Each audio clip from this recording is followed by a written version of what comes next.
Good day everyone, we are Group 2 and today we will be talking about what is Mesoamerican. So let's get started. What is Mesoamerican?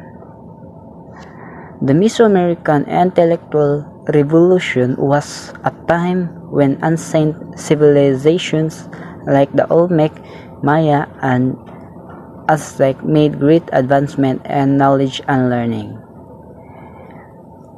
They developed writing systems, created accurate calendars, and studied astronomy and mathematics. This period showed the use of observation and reasoning to understand their world. It also helped shape their culture, religion, and the way of life. So ang Mesoamerican day ay panahon pa ni siya sa mga karaang sibilisasyon like sa Olmec, Maya ug Aztec nga daghan kaayong natun-an. Naghimo sila og writing system like ang tukma nga kalendaryo ug estudyo gamit ang bituon ug ang matematika. Tungod ani, mas nakasabot sila sa kalibutan ug nahimo kining basihan sa ilang kultura, relihiyon ug pamaagi sa kinabuhi.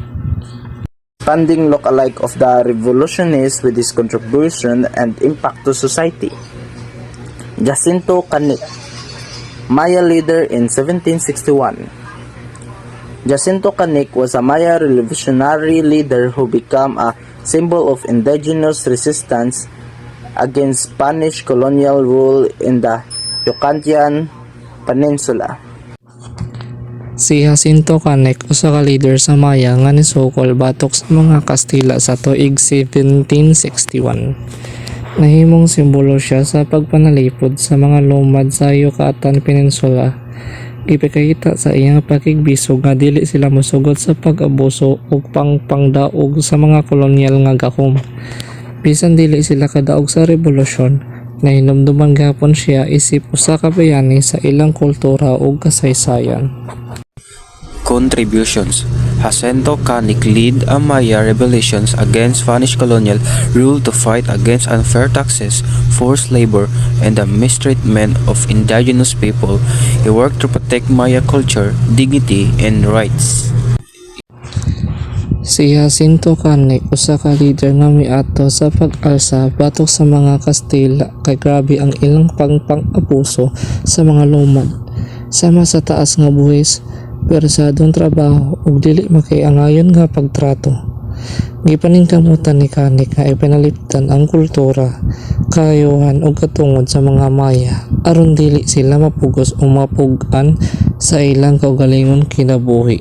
Impacts to the society inspired future indigenous movements to stand up for their justice and equality, became a symbol of Maya pride and resistance, helped strengthen awareness of indigenous rights and Mexican history, encouraged later generations to protect their culture and fight against discrimination. Ang pagpakigbisog ni Jacinto Canek naka-inspire sa dagang indigenous groups nga manidog para sa hustisya ug patas nga pagtrato. Nahimo siyang simbolo sa kaisog ug garbo sa mga Maya. Tungod sa iyang paningkamot, mas nisaka ang awareness sa katungod sa mga lumad sa kasaysayan sa Mexico. Nakahatag usab siya kusog sa mga sumusunod nga henerasyon nga protektahan ang ilang kultura ug barugan ang ilang katungod batok sa diskriminasyon. Palenque, the Palace ancient Maya city located in Chiapas, Mexico. Palenque was an important city of the ancient Maya civilization. It was built around 226 BC to 799 AD and is famous for its beautiful buildings, carvings, and artwork. The structure in the picture is the palace, the largest complex in Palenque. It was used by Maya rulers for government activities, ceremonies, gatherings, and as a loyal living area. Kini nga hulagway nagpasabot sa Palenque o sa kakaraang syudad sa Maya civilization. Ang building sa picture gitawag nga The Palace, mao ang pinakadako nga complex sa Palenque. Igamit kini sa mga Maya para sa mga kalihukan sa gobyerno, seremonya, mga tigom, ug balay sa mga hari. Ang taas nga tore sa tunga gitawag nga observation tower, usa sa pinakailadong bahin sa palengke.